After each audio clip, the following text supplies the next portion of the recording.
Good morning student. आज हम chapter 4 शब्द विचार पढ़ेंगे।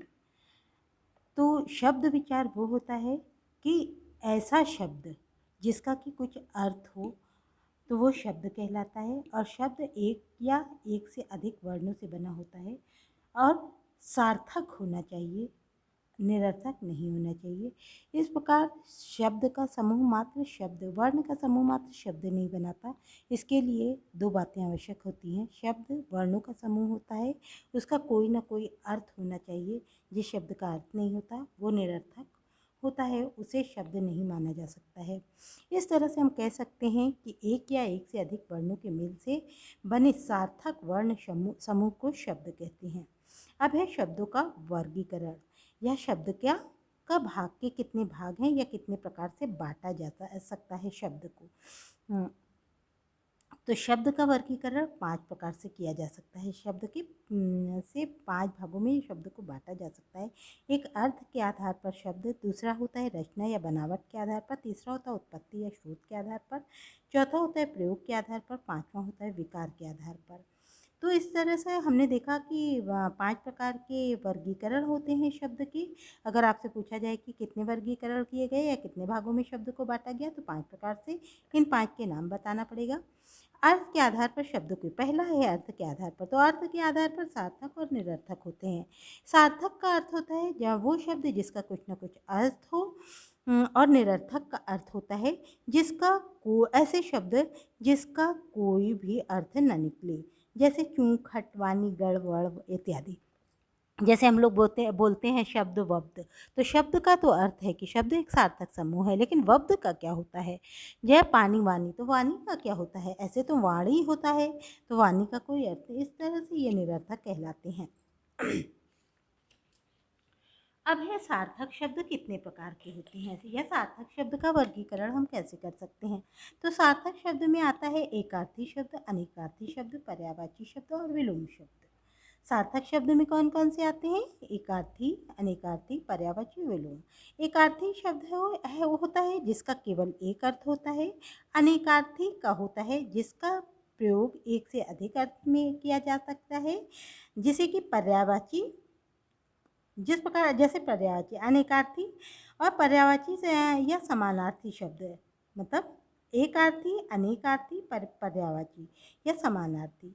तो जैसे एक शब्द है उसके कई अर्थ निकले, और ऐसे शब्द जिनका प्रयोग एक अर्थ में, एक से अधिक अर्थ में, अनेकार्थी। लेकिन पर्यायवाची समानार्थी होता है कि एक शब्द हिंदी भाषा में अनेक शब्दों का अर्थ समान होता है। अनेक शब्दों का अर्थ समान होता है मतलब कई शब्द होते हैं लेकिन उसका अर्थ एक ही होता है। इस तरह से समानार्थी और जो शब्द एक दूसरे से पर्याय होते हैं उन्हें समानार्थी या पर्यायवाची शब्द कहते हैं। जैसे आँख को हम नयन, नेत्र, लोचन, चक्षु आदि कह सकते हैं, कहते हैं।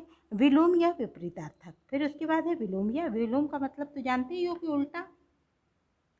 फिर होता है रचना या बनावट के आधार पर। तो रचना या बनावट, हम शब्द की रचना किस प्रकार, तो रूढ़, यौगिक, योग रूढ़। रूढ़ शब्द होता है जो परंपरा से चले आ रहे हैं, जो हमेशा हमेशा से चले आ रहे हैं, और उन्हें हम तोड़ेंगे भी तो उसका अलग अर्थ नहीं होगा। जैसे कि हम घर कहें तो घ तो एक वर्ण है, और यह गाड़ी, तो इस तरह से कुछ अलग नहीं मिलेगा। तो ऐसे शब्द रूढ़ होते हैं जो परंपरागत रूप से हमारे साथ चले आ रहे हों, जिनका प्रयोग परंपरा में पहले हुआ है, प्राचीन युग में हुआ है, जिसका प्रयोग हम आज तक करते आ रहे हैं। तो वो रूढ़ शब्द। और यौगिक शब्द वो होते हैं जो एक, दो या दो से अधिक शब्दों से, शब्दांश के मेल से बने होते हैं। जैसे दो शब्द होते हैं उन्हें जोड़ के बना दिया जाता है तो वो यौगिक शब्द कहलाते हैं। जैसे हम पुस्तक है और आलय, पुस्तक का मतलब किताब और आलय का मतलब मकान, तो इस तरह से पुस्तकालय कर देते हैं, तो ये यौगिक शब्द होते हैं। उसके बाद है योग रूढ़ शब्द।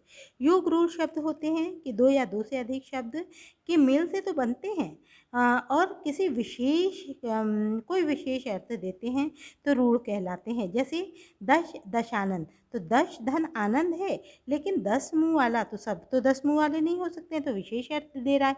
इस तरह से ये क्या है, योग रूढ़ है। मतलब जोड़ के तो बनेगा लेकिन विशेष अर्थ देगा, तभी क्या होगा, योग रूढ़ कहलाएगा। फिर है उत्पत्ति या स्रोत के आधार पर। उत्पत्ति या स्रोत के आधार पर होता है, पहले हमने बताया रचना बनावट के आधार पर, अब है उत्पत्ति या स्रोत के आधार पर। तो उत्पत्ति या स्रोत, उत्पत्ति मतलब उद्गम, कहाँ से निकला, और स्रोत मतलब स्रोत का होता है उद्गम या उत्पत्ति, तो वह कहाँ से पाया गया। तो इसके आधार पर तत्सम, तद्भव, देशज या आगत अथवा विदेशी, तो इस प्रकार के शब्द। तो तत्सम क्या होते हैं, तत् मतलब तत् का अर्थ होता है संस्कृत, तो संस्कृत के शब्द से बना तत्सम कहलाता है, या संस्कृत के समान तत्सम कहलाता है।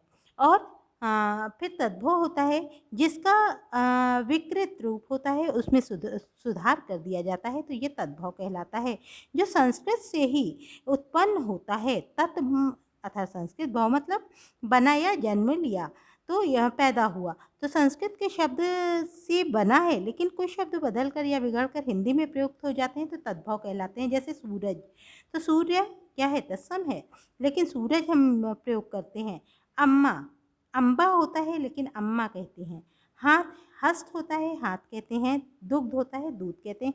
इस प्रकार से तो यहाँ पर संस्कृत के कुछ रूप परिवर्तित रूप के साथ हिंदी में प्रचलित है, तो तद्भव कहलाते हैं। यहाँ पर दिए हुए हैं जितने शब्द तत्सम, तद्भव, तो ये आप श्रेणी को पढ़ेंगे। तो इस तरह से यहाँ तक मैंने पढ़ाया। अब दूसरे वीडियो में इसके आगे देखिएगा। धन्यवाद।